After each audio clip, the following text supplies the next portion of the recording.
Good evening, everyone. Anne Marie Matulis here, and we are live with the SPSM chat. It is February 17th. We have some guests tonight coming over from Belgium, beaming in from Belgium. That should be a song. That should be a book or something. Oh, Tom, you could write a book about that. So I would beaming in from Belgium. Really, think about it. So everybody, I'm going to turn around and ask my guests to quickly introduce themselves. I've got a few things to chime in with, and then we're going to start the program. So Heather, how about if you just say hi to everyone? Hi. All right. Heather Cruz. Tom? Hello, Tom Cruz, active duty military. And lots of feedback with that. All right, we'll just work through that. Trace, chime in. Hi, I'm Tracey Medeiros. I'm a suicide attempt survivor. I'm also a certified peer specialist. And Tracey will be joining Tom for the second half of our show tonight. So what we're going to be talking about tonight here is, if you remember or may not remember, our first program was on the impacted family and friends. And the impacted family has always been around, but we've just finally kind of put a name to it, and taking it out of the darkness, we hope, and somewhat into the light. And we define an impacted family member, and you may or may not. People always ask me, well, am I an impacted family member? So here's how we define it: that we have been emotionally impacted by the suicidal crisis of a loved one. And we don't dig deeper to define and try to pigeonhole what are we talking about for suicidal crisis. It initially started with attempt survivors, and then we recognized that that was too narrow a field because we had families come to us who were talking about having someone they loved that had chronic suicidal thinking. They may never have attempted, may never have created a plan, but the reality was that there might be some emergency department visits or just a crisis at home. We have Heather Williams, who's part of our AAS Impacted Family and Friends Committee, and she deals with she dealt in her life with eating disorder, and she talks very powerfully about that can lead to a depressive state and potential of suicidal ideation. It could be the family of someone who suffers from NSSI, non-suicidal self-injury. It can even be to the extent that we now have a lot of crossover happening, that it's the family that has someone who is addicted to opiates or alcohol and drugs and ends up falling into the category of suicidal ideation. So it's a really broad stroke, and we really don't want to narrow it down. So on this side of the fence, Heather and I are impacted family members. Tom is a very well-known speaker and suicide attempt survivor and has an incredible story. The Cruz family has just a most powerful story that I really felt was important for people to hear, especially those who are military veterans, any affiliation with armed services, because I know the rules are different. The rules have been different, and it wasn't like a civilian case necessarily. It could have far more devastating impact for a career, for a life. And Tracey is the cause of my suicidal emotional upheaval. That was a long time ago. That was 20 years ago. Thankfully, that was her last suicide attempt. But when we were in production for our documentary, A Voice at the Table, back in 2013, and realized that attempt survivors who were further along the healing path had no resources. They had no place where they could just sort of check in. We're not talking about commiserating around the table or rehashing the dark days, but just checking in with someone who you don't have to explain things to, that they know because they've lived it, to be able to say, so how are you doing? What's going on? So we developed a wellness check workshop for attempt survivors further along the healing path. And in the final production of that documentary, I'm sitting in the editing room and thinking, wait a minute, there's nothing out there for people like me either. And that's how we created Is This the Night Finding Inner Peace, which is a wellness check workshop for impacted family members. We weren't even using the impacted family term back in 2013. We just started using that last year. But it's a dynamic that millions of people understand because they're living it. Unfortunately, they're not talking about it, and they're not breaking the silence about it. So what I'm going to do is I'm just going to gently turn this over to Tom first. Tom, I know it's going backwards. Wow, what just happened with that? I heard backwards 15 times.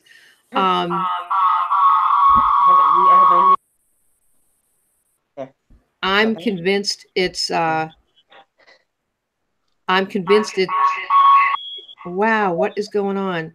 Welcome to Belgium. Yeah, well, and that's what I think, and that's what I was about to say. I'm convinced it's the distance to go. So, Tom, what caught my attention was that brief that you guys were doing, you and Heather were doing. I think it was in Italy that the newspaper article was done. So that if that's a typical, or even if it's not a typical, can you pick the story up there and maybe work backwards a little bit if you want? How did you get to start doing that? I mean, I remember when we met on social media, you were in Florida, then you got deployed, then you were back, and now you're in Belgium. When did you start doing the storytelling and it leading you into Europe now? So why don't you just pick it up any way you want to go with that? Ciao, you're on, and I'm going to mute me. So the story is actually that was in Belgium, and that was an innovative way our suicide prevention people here on base were doing for Suicide Prevention Day. So they actually were doing Olympics, and it was basically mental health Olympics and suicide talks mixed with sports. And so we had tug of war, and so that kind of fit into how we could tell our story of how life is basically a pull one way or another. And sometimes you win, sometimes you lose. But, you know, if you lose, you usually get back up and start pulling on that rope again. We kind of incorporated our story into that, which was a pretty cool and a different, innovative way of actually having suicide stand down day for a base. It's something I hadn't seen before. We got into it by, you know, I had my attempt in 2010. I was granted and privileged to be able to stay in the military in 2011. And when I went to get to my new boss, I wanted to talk to everybody in my unit and say, hey, I have a story, and I think it needs to be shared so others don't have to go through the same thing. And when they blessed off on it, basically I was real nervous, and we were real nervous. We got all of our people together, and our people were scattered all the way from Virginia to Maine. And we got on basically what we're doing now and talked to them.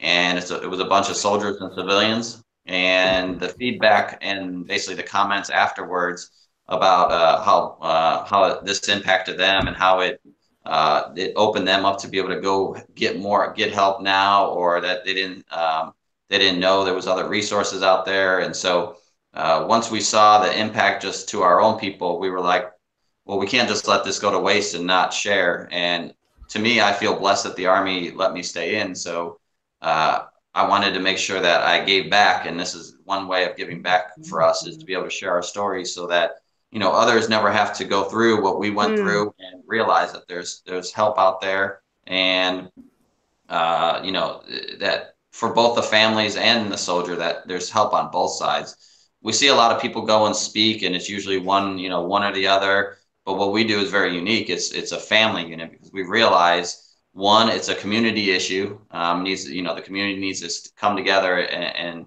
help figure this out. But two, it impacts the whole family. I can go get help all day long, but when I come home, Heather, still has the kids, the bills, the cooking, the house cleaning, and unless she and I are on the same page, and she's getting support from myself and from other organizations and entities out in the community, it really doesn't matter how much help I get, because all that hour, 2 hours, or however long I go get help, when I come back home, I'm stuck right back in the cycle again. And so, no, gosh, you just hit it right. You have just summarized the whole focus of impacted families.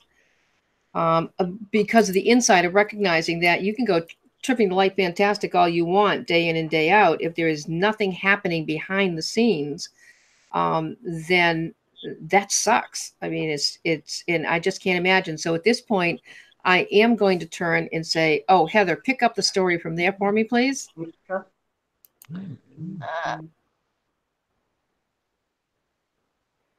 You're on.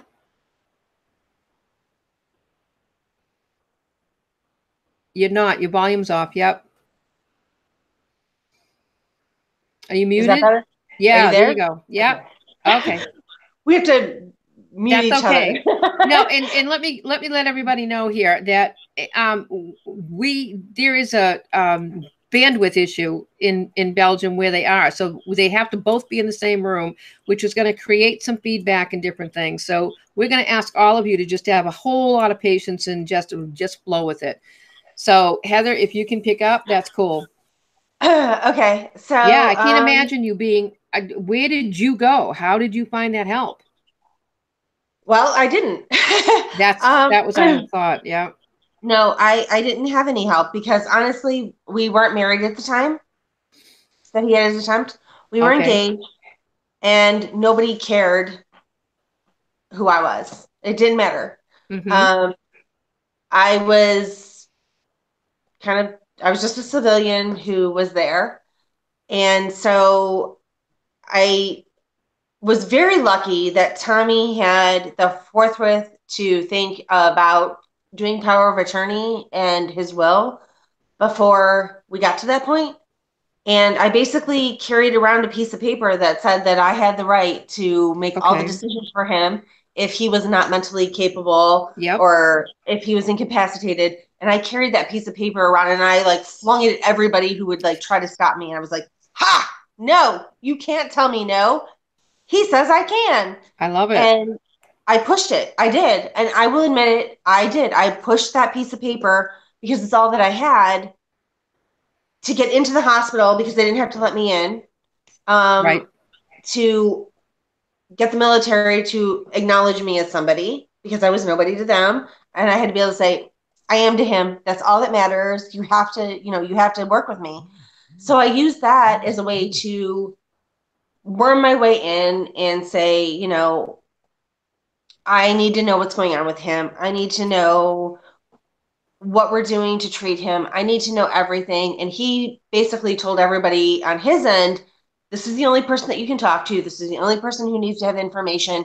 She's the only person that's going to be helping me through this. So therefore, we're going to work with her. And I was fortunate because most people don't have that. Right. Most people don't think ahead of time to do stuff like that. So I was very, very lucky on that end. But I think that, and Tom always says this is like the best part of what I always say is that when it comes to suicide prevention, we have to be willing to listen to each other. And this is what helped me the most. We're predisposed as humans to want to listen, to respond, and not to hear. Yep. And the only way that we can work with a person who's in a mental health situation like that is to listen to hear, because they don't want you to respond. They just want you to hear what they have to say. Yeah. And try to understand that the best way that you can. Yes. So while I, maneuvered my way in, I also had to listen to everything that he needed me to hear so that I could help him the best way that I could. So if he had something to say, but they weren't listening to him necessarily, he would tell me, and then I would, say, this is what we need to do, or this is what he needs now, or, how can we change this or that? However we needed to do it, I was his voice at certain points because they'd listen to him and then they wouldn't listen to me, or they would listen to me and they wouldn't listen to him. And that was the best way for us to do it, was for us to both hear each other, I guess. I don't know how to. You're articulating it beautifully, because this is the same conversation. Tom, I don't know if you were on, and I know you're muted, and I want Heather to stay live for a moment.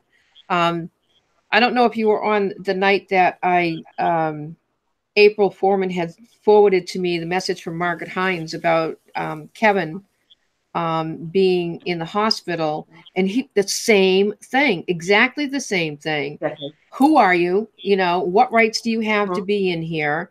Not listening to what the treatment needed was. It was a nightmare because they had moved from one state to another.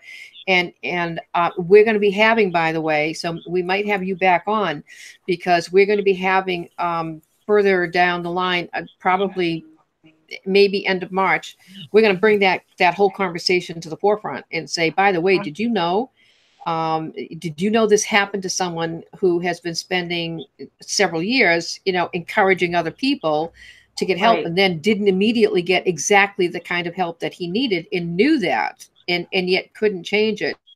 But that's No, true.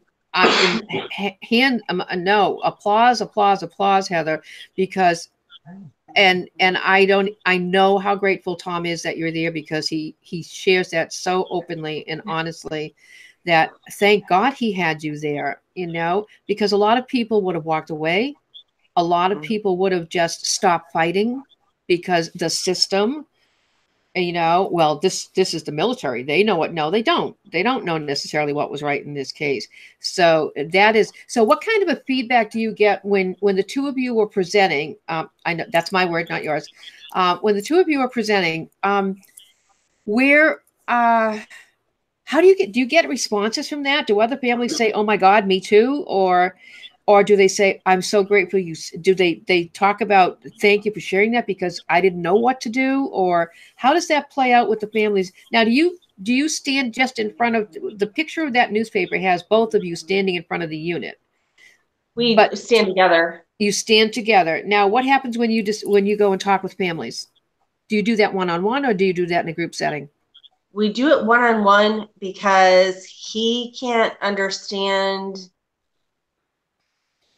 the spouse side and the children's side the way that I can. He didn't have to experience it, just like I can't understand. I can see and I can work with a soldier, or Yep. because I've already worked with one, Mm-hmm. whereas he has never had to work with the family side. Gotcha. So I have dual roles because I can do either. I prefer to stick with the family side because I really know what it feels like to be stuck in that situation, and not everybody is in the position that I was in, is lucky that he already thought ahead and was like, you know what, I'm going to put her in charge of everything in case something ever happens. I was lucky, and I actually didn't realize it until, I mean, obviously that night and everything was crazy. So when I came home, I actually sat there and thought about it, and I was like, oh my God, nobody will talk to me, but they have to. Yeah. And I realized that I had that one piece of paper, and I went and I got it. And after that, like when it clicked, I was like, they can't stop me. Oh my God, he gave me all the legal rights to everything. And this, happens to fall within them. Yeah. Most people don't have that. Yeah. So that's one of the things that I do advise, though, is like, if you have the opportunity to think about it ahead of time, is, no, and that's awesome. how you want to handle it, because I mean, and not everybody will pick their spouse, which makes me a little bit sad. Yep. But you're right. Yeah. Yeah. For a whole bunch of reasons that is unfortunate. That is unfortunate. So I'm going to switch over to Tom and come back to you. Okay. Thank you, though. You back on there, kiddo? Yeah. I'm actually speaking through her phone, so we cut down on the because her phone's in right next to me, so we're good. Okay. Oh, you're good. All right. So let's pick this up. Tell me how long you've been doing this. We've been doing this since 2011, September, Suicide Prevention Day. How many have you done? Any idea? No idea. Let's put it this way. How many countries have you done it in? Well, 1, 2, 3. 3? 3 countries. Now, when you were here in the States, when you were still here in the States, were you doing this down when you guys were in Florida? Yeah, we were doing it with the units. We were mainly doing it on the base, and then we were, we're part of a couple organizations down down there. We were with Veterans Counseling Veterans, which is on tonight. Shout out to Tony. Oh, is Tony on? I was talking to him this morning. Yeah, he's on. He's on. So he's been a great supporter and doing a lot of big things down there. And so we try to help out wherever we could down there with anybody, to include like TAPS. We were very involved with the TAPS. Okay, cool. When it came through Florida, we worked a lot with the Tampa VA, which was greatly appreciated, and very openly trying to, listen and be innovative in some of their stuff. So it was a great experience to be able to share what we do with other organizations, grassroots down there, and then to include the top level, at the VA, and try to get, the community. Like I said, it's got to start at the community and bringing everybody together, and not working in own agendas or own parallels of each other, and trying to, be a community and all come for the common good. Is what we're doing, especially in this this field or whatever. There's not really there's not room for to do stuff on your own. No, there isn't. So you had community in Florida. What is it like in Belgium? Have you met or been able to connect with suicide prevention people right within your own community or in the surrounding areas? So that's the weird part about Europe. Is okay. We had this conversation at the suicide council that we have at the CSF2 every month, and it's kind of difficult because we have different countries that have different laws, so we never know what country status or how they think about mental health. So if I have a guy that goes to Switzerland with his family for vacation, and then has a breakdown, or his family has a breakdown, I'm not 100% sure I can send him to the ER in Switzerland, because I don't know what their process is. I don't know how they handle. I don't know how they handle mental health. Wow, never even crossed my mind. That's how narrow my brain is on this. It's like I have this universal picture of, well, of course you'll get help. You're right. Oh my gosh, that's amazing. That's amazing. So what would you say? Let's start putting this back out to the audience, because one of the benefits of the SPSM chat is that this gets videotaped and recorded. So if people couldn't make it tonight, they can watch it and say, oh, wow, that's really helpful. So and Heather, you can think about this while Tom's doing his spontaneous response on this one. So what do you say? Give me some things that you might encourage a military family to do if they've identified that someone in the family is at risk. Tom, how do you handle that? What do you recommend? I mean, how do you encourage them?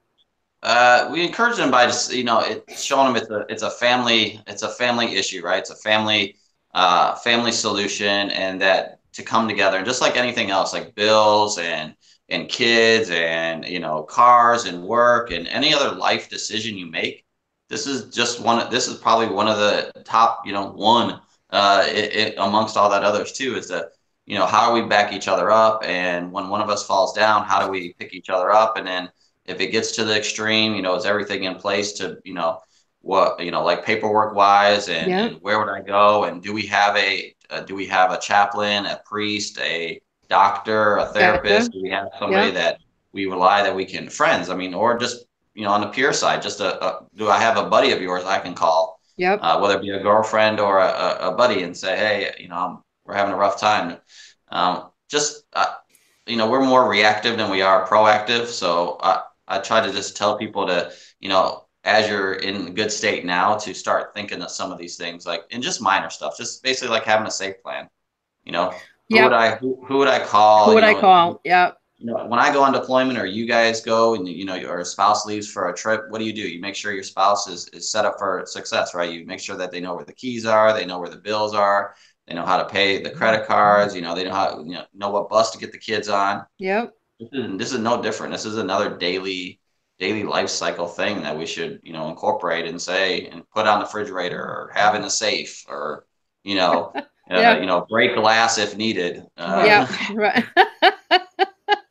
That is so perfect. I'm going to switch over to Heather for a little bit. I didn't realize. Wow. Do you realize we're already almost a half an hour into this?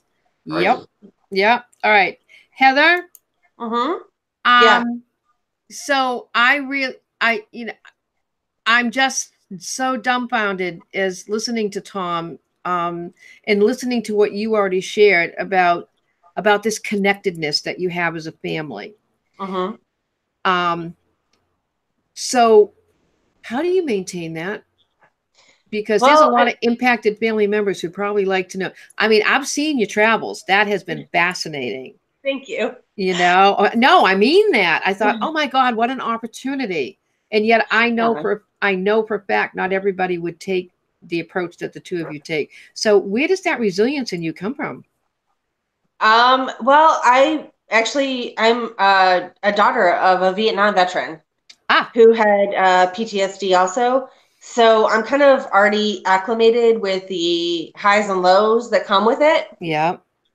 So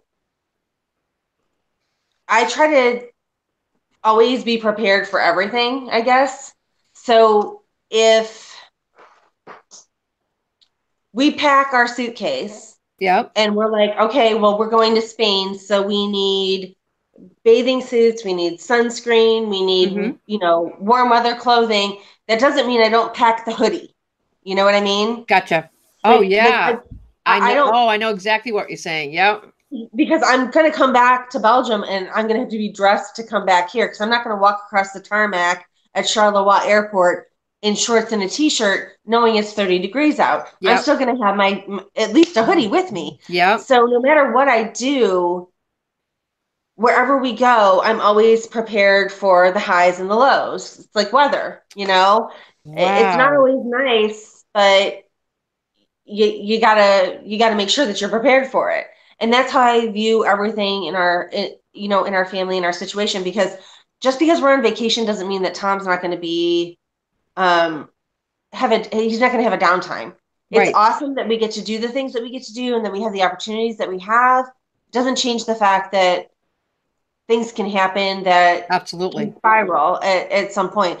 We could be having a great day and like one tiny thing can make him go down. Yep. And I have to be there to pick him back up. So you kind of have to be really in tune with each other. I really wish that more couples could learn to be a little bit more open, because that really does help. Because there's times where he has to come to me and say things like, basically, I need a hug, I've had a hard day. Yeah. And I have to be able to do that too.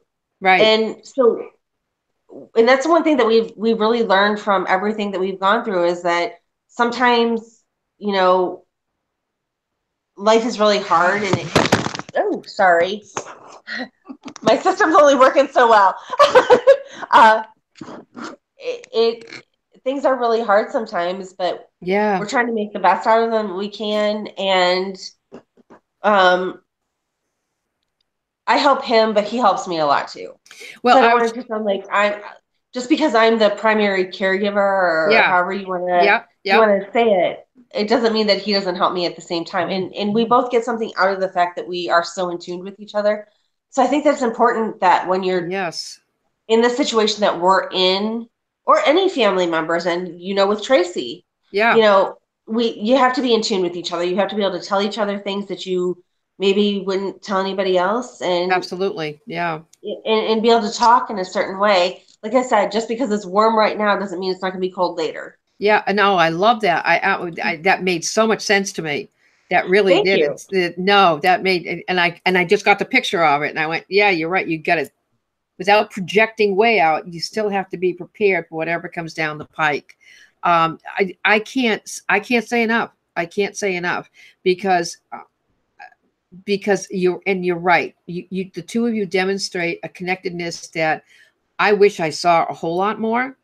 Yeah, and Tom, I have to tell you that in that description, you made it sound so common sense and appropriate, and yet that is the biggest barrier we have is that I listen as the two of you, and there's that communication there. So if either of you needs help, you're going to say something about it. And yet the big barrier that we have, at least in civilian life, it seems, is that, and I'm not sure if there's a reason that it would be different in a military family, but I don't hear many people say the things that you two are saying about how you communicate and connect and how you look at this. Why aren't we pre-planning? And there's a part of me in the back of my head is saying, because of the nature of the work you do and your chosen profession, you have to do that all the time, both whether you're in deployment or you're here deployed as a family. And maybe that's one of the biggest lessons people can take away from this, and is that, okay, maybe we should start looking at that approach a little more on how people have to stay connected and do it. I do think that we do have a different approach than most people do because of it. Because, he's not always there, or he's not always here. If he's someplace else and he needs something from me, all he has is a phone. Is a phone. So we have to be more connected, I think, than some people are. We have to. And here's what I wish would happen. So this is my takeaway. Everybody should behave like that. Wow. I know. But see, that's what tonight was about. I really believed that the two of you had, I've been following you, not trolling, but following. And I keep saying to myself, most families aren't doing it that way. And it's not that it's the answer or a perfect fit for everybody, but I really hope that tonight's conversation gets people thinking about this. I would love to see the feed. I have not yet learned, 6 weeks in, I still have not learned how to be able to do this and then keep an eye on that feed over there that's rolling down. I'll look at that tomorrow morning sometime. Keep doing it. Tom, are there any questions out there? I haven't seen any yet. Okay. All right. I haven't seen any questions. Everyone's pretty much on board and sharing the same stuff. And okay.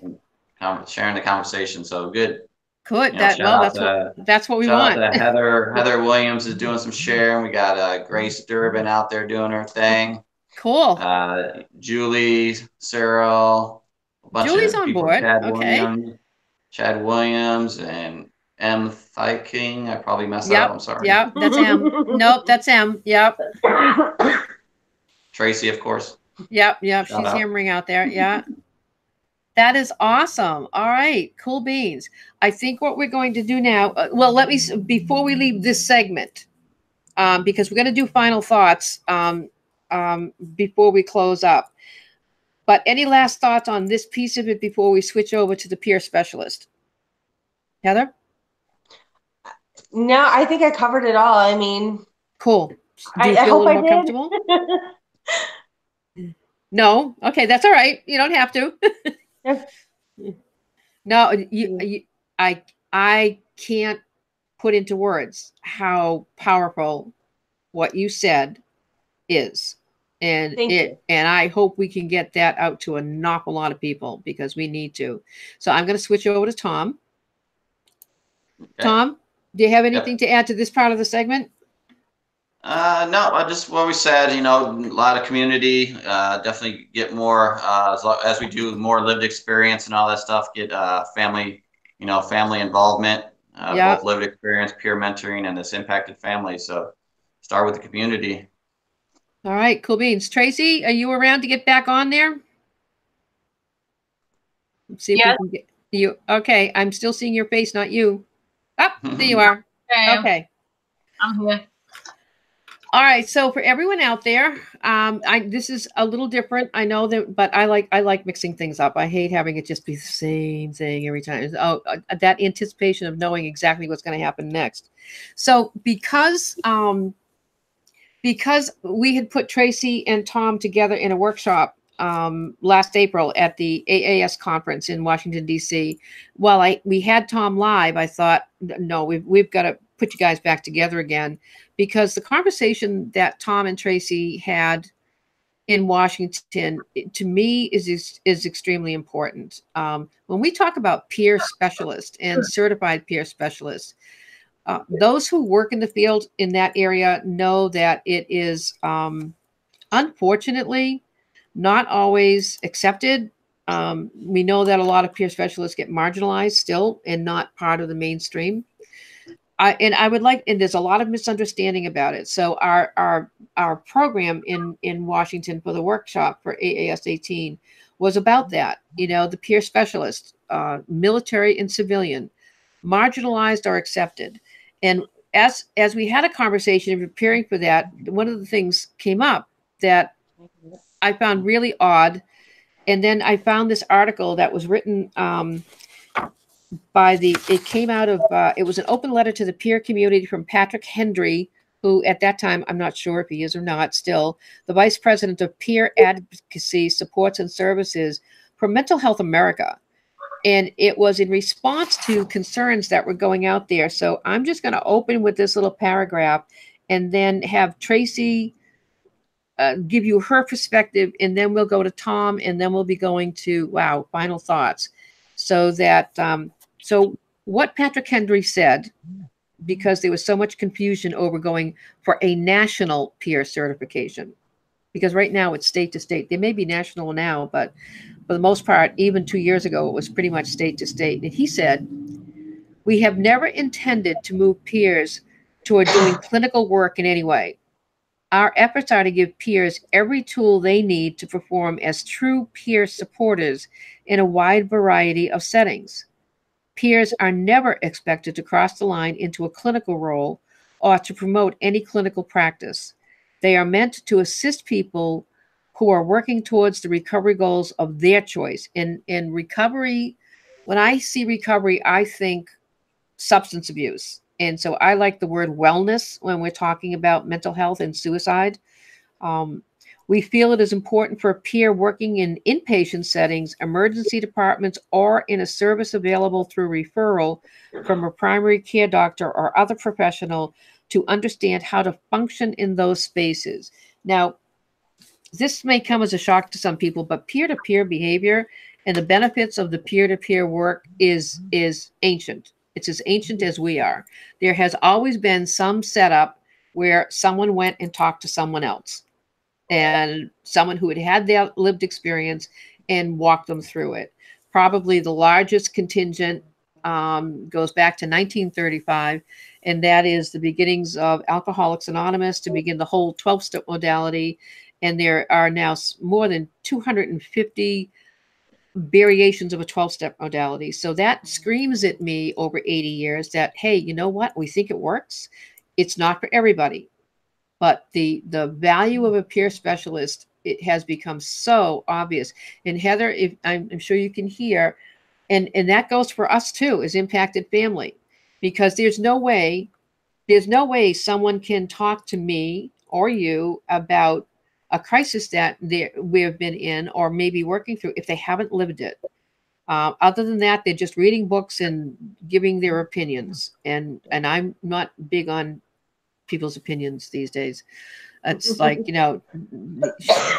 show me the money.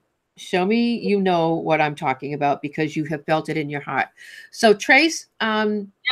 Can you pick up right now and share a little bit, kind of a revisit your stuff from DC? You ready? Yeah, I'm ready. Go. Okay. Hi. So the title of our workshop last April was Peer Specialists equals Lived Experience equals Military and Civilian. Are we still marginalized or accepted? And I want to share 3 questions that we asked from the abstract that we submitted. The first question is utilizing peer specialists to help prevent suicide viewed as different from and less acceptable than with addiction recovery? 2, is it possible that many in the field of prevention still misunderstand the scope and purpose of the certified peer specialist within the mental health support resources and specifically suicide prevention? And the third question Is the pushback from clinicians fear-driven that a certified peer specialist will take over with clients, consumers viewed as peers?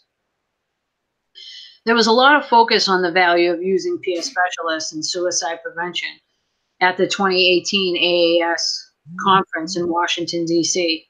And that's a good thing, but I still don't feel that most people know really what we do, why we're there on the job, and what we have to offer. Peer specialists who are suicide attempt survivors or survivors of another form of suicidal crisis have lived through the suicidal experience. We've come from that trauma to embrace life. More importantly, they are living, powerful examples of hope, that no matter how dark the moment, that there can be a fulfilling life after an attempt or other mental health crisis. In my work over the last several years, I think a good way of looking at this is that many people understand the peer-to-peer process, but not everyone understands the certified peer specialist title. And leading up to my current position as a CPS on a crisis response unit, I was part of a peer-to-peer community-based flexible support project for 7 years. Many of the people I have worked with had co-occurring disorders. My job as a CPS was to use my lived experience to help guide them to learn new coping skills that are meant to improve the quality of their lives, to keep it simple. I share what that was like and how I found the experiences helpful to emotional recovery. And I do that from a blend of that lived experience and training. I'm an assist trainer, ironically. The time frame of my day-to-day work has not left me any opportunity to deliver assists any longer, but I still have the skills. I am a QPR trainer and can not only deliver all aspects of AFSP's more than sad teen depression, but I also partner with Anne-Marie to do the trainer-trainer piece. I've also been a Safe Talk trained and have postvention experience. My primary role off the job helps my daily work on the crisis unit. I facilitate a monthly peer-to-peer wellness check workshop series for attempt and loss survivors further along the healing path.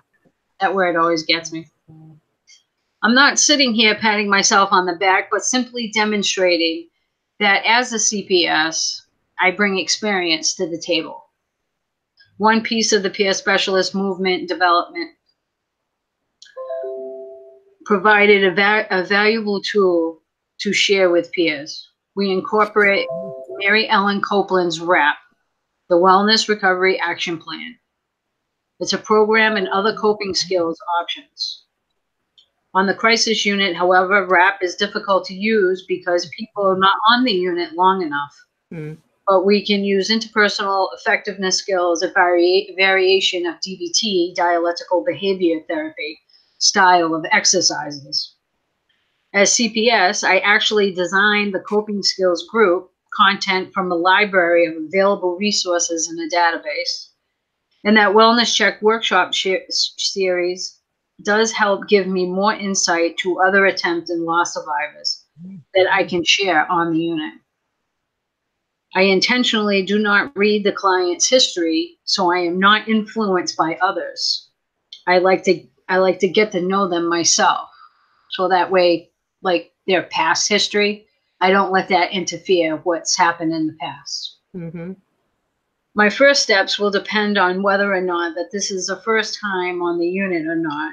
I explain my role as a CPS, stressing that we probably have a lot in common and that I do understand how they really feel. Our goal on the unit is to keep them safe for now while we teach them some new coping skills. But let's shift gears. In the abstract, the question was raised: are we as CPS marginalized? Sometimes the answer is yes, and sometimes no. Most of my coworkers seem to be happy to have me on the unit. They tell me how valuable I am. But there are times that I really do feel like the token member of the team. It's weird and it's not easy to explain. I think the lapses in confidence in CPS slot comes from fear. Fear that I will be overwhelmed with the workload because I have openly admitted to being a suicide attempt survivor. I would suggest that perhaps certain guidelines in the hiring process would put checks and balances in place. For example, attempt survivors be X number of years beyond their last attempt, and that we have a solid self-care program in place. I do know my limits, but it took a few years to get comfortable with that. I know how to properly release the stress. The contradiction in this is that there is no emphasis on long-term self-care during my certification training. My point of that example is to acknowledge that there are flaws in the process, but that they can be overcome. Administrators shouldn't be on the edge worrying that we will melt down any sooner than any employee on a crisis team. And concerns from the clinicians that we will take over their job contradicts the definition of our job. I've had that experience being the bridge between a peer and the clinician, and it has worked well. I love what I do. One thing that comes to mind is that we need more education to increase awareness about the acceptance of a CPS job. And another is that I really, really wish that more attempt and loss survivors who are further along the healing path would step out of the shadows and come to the wellness check tables. And I also feel very strongly that we should invite the impacted family members to join us as well. We have the lived experience that can help those still struggling. And the more we get to learn from each other, the more we can bring the role of the peer specialist. Your turn, Tom. Tom, you got 10 minutes. Go for it. All right. Mine's not as well spoken as her. She did very good. I like that one. But I mean, from the military side, keeps her on track. I think from the military side, we've always identified it just because we do it on a daily basis to each other, right? It's buddies. We're always there for each other. We won't let none of our guys fall, and we always pick them up regardless. So peer-to-peer is just as like calling PTSD. You know, it's been called the same name for a million years, and so is peerness. It's it's buddy checks. It's looking out for each other. It's who's gonna pick one up and then be there for the other guy when he falls, and because you're gonna need to depend on that guy later on, and in real life and downrange, and just same it back home. So I think we've been doing peer mentoring for a long time. I went through the program at Tampa VA, and I think they I think it was something good. It was coming around. Everybody kind of still, I don't know if everyone really understood what they were for, but I know Florida has a certification program, and one of those is in the field of veterans. You can get certified in Florida to be a peer-to-peer specialist, which is awesome. And I thought the program was good, and even the Tampa VA, the peer specialists were doing a lot of great work working with groups and veterans and getting them to come out. And we do have that, that special, techniques. We can talk on that same level where, you're supposed to be so far along in your recovery or at a certain stage that you're able to talk to people that are not there yet. Right. And so we had it down. I think it's going good. I think we need more of them. I always refer to peer-to-peer specialists to groups and people, and I go, it's basically like an interpreter. I'm the one with the illness, right? And I sit in between a vet and a doctor. The doctor is all smart and has all these awesome acronyms and these words and can fix people, right? The veteran just knows grunt and words that probably I can't use on here, and so it's a miscommunication. Both are working for the better. Well, that's kind of where I can step in and go, hey, this is what I've gone through. This is how I see the road to recovery. This is what I've gone through. And I can talk both the medical lingo and the veteran lingo and actually clear up that miscommunication. where now instead of it being a frustrating 1 hour or 2 hours and both sides meaning well and going home, you know, not understanding each other, I could clear that all up by going, hey, this is what the doctor's saying. And then I can look at the doctor and go, this is what he's saying, and it be productive. And that's how we kind of move forward. And then getting those people out into the community to help promote that more. And, you know, I think the veteran community understands it. We just call it a different thing, and we've used it forever. And now actually putting it into terms and putting it into, you know, the ability to make it a thing. I think naturally we've been doing it. It's just now actually, oh, so you're actually saying what I'm doing actually has a purpose.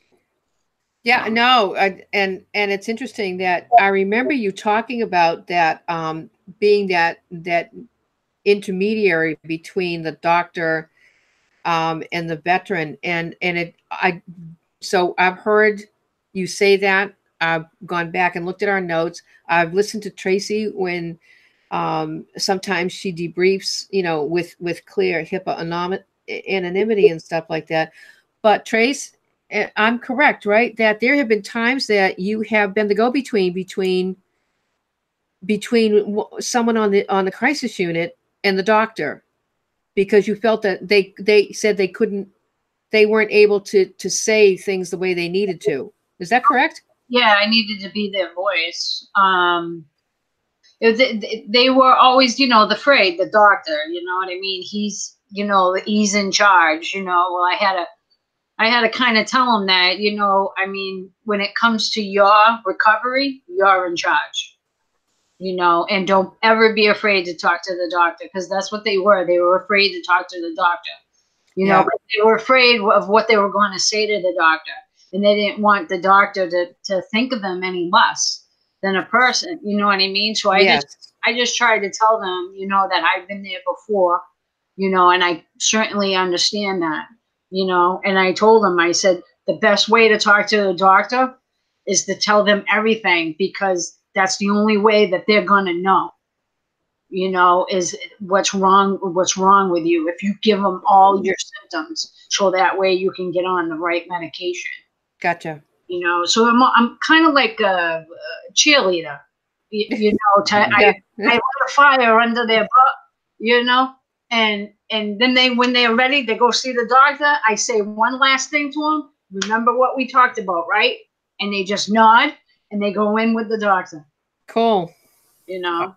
All right. Do you realize, guys, we have to wrap up? So I'd like you. Yeah, I know. I'd like you all to take a deep breath. And Heather, I'm coming back to you. No. So what would you like people to have? What is the one thing or two things that you would like in final thoughts to have people take away from tonight? Well, I think it's just what I said before, you know, the most important thing that we can do is listen to hear and not to respond. That. Yeah, I love that. And, you know, like I said, when it comes to everything that we do together, you loved it so much. I'm going to go back to that. It's just, you know, when we're traveling, you're in New England, you're not going to come to Florida, but in February and not pack a jacket to go back to New England and right? Hell no. so right, exactly. So we have to just be prepared no matter what the weather is, because just because we're in a good place in the morning doesn't mean we're in a good place in the evening. And that's just the reality of mental health in general, is it changes from minute to minute. And we just have to hope that we can weather that storm. That's the best that I can. I absolutely love that. I can't wait to use it the next time I'm doing a presentation. Oh, do you know that it looks like you fell off the chair? Is she all right? She didn't fall. She's good. She's good. I didn't fall. Okay. That's what I thought happened the first time. I looked and I said, oh my God, did she just step over the chair? All right, Tom, your final thoughts. What do you want to take? What's the takeaway here? The takeaway is community, support your communities, peer-to-peerness, and lived experience. And this is really a family and community thing that we need to keep enforcing and keep encouraging and thinking outside the box. I like that. I like that. Trace. Final thoughts. I really, really wish that more attempt and loss survivors who are further along the healing path will all step out of the shadows and come to the wellness check tables. That's what I wish. And I also feel very strongly that the impacted family members also need to be there. They need to be there, because we have the lived experience, that we can help those who are still struggling. And the more that we get together and learn from each other, the more we can bring the role of the peer specialist. Cool. Well, I need to say, I can't believe this has been an hour, that it just flew.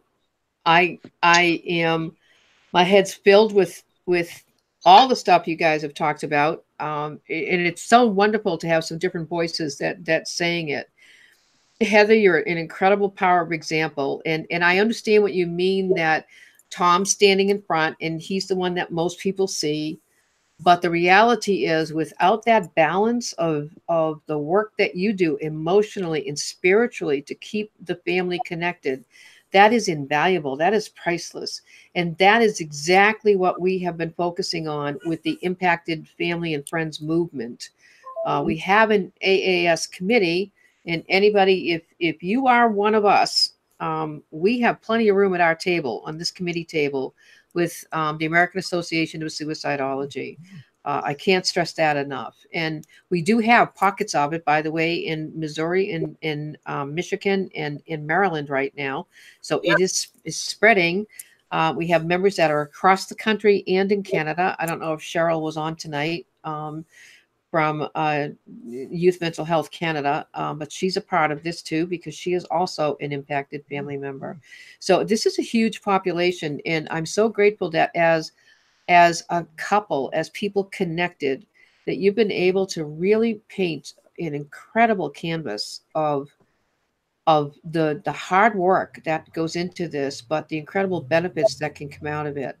And I'm so glad, Heather, that, and Tom, that you were okay. That I know there really are people out there who think that an attempt survivor, after that last attempt, everything is a bed of roses from that point on. And hell no, it's not. Suicidal thoughts can come in at any time. The darkness can come in at any time.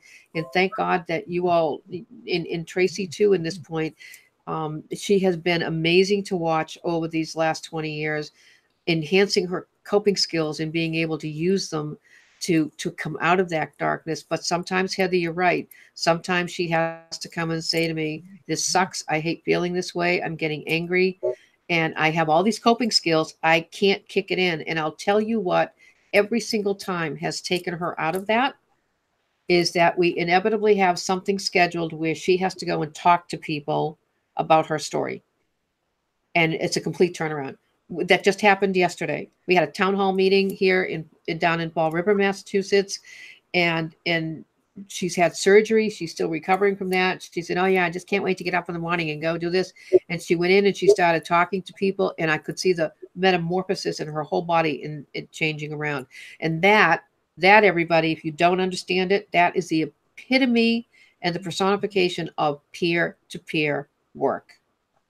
So I can't thank you all enough. I don't want you guys to get off yet, because when I say good night and goodbye to everybody, we'll shut them off, but we'll have an opportunity to debrief. So first and foremost, thank you, Heather and Tom Cruz from Belgium, for joining us tonight. Tracey, thank you for once again giving up whatever you would really rather be doing to be with us tonight. Don't worry, I'm still gaming. You're still gaming. Yeah, of course you are. Of course you are. But I also wanted to just give a little preview of something that's going to be coming up. The details are still in the works, and I did not get a final. Let me just check. I did not, I think, get a final text yet. Nope. All right. Details are coming. So just to let you know, for those who have seen the news a week ago that really stirred the pot within suicidology, that Instagram was banning images of self-harm. And the field of suicidology got kind of split right down the middle between censorship and yes, you should, and where's the evidence for that? And then now, Tom, you probably know about this site. Tracey knows about it. Didn't know about it, though. But our young reporter and our videographer who's in his 20s knew about it. It's 9GAG, 9GAG. I guess focuses a lot on memes that are suicide related. Well, anyway, AAS is hosting a Facebook Live on Tuesday night, and so we'll send out those details to everybody because this is important. And I think I don't have any opinion right now on either side of this, but I know what's important. We need to talk saves lives, and we can't not talk about this stuff. We have to talk about it. And that's because if we don't, then we leave people in the dark, and in the dark they die. So again, thank you very much. We are family. So just to let everybody out, one more plug, with no shame whatsoever. All 4 of us are family because we are all part of the Impacted Family and Friends Committee on the American Association of Suicidology. And if you'd like to become part of our family, direct message me, back channel me. We can take care of that. All right, everybody, we're going to say good night. You guys stay on the line for a minute. All right, we'll be right back.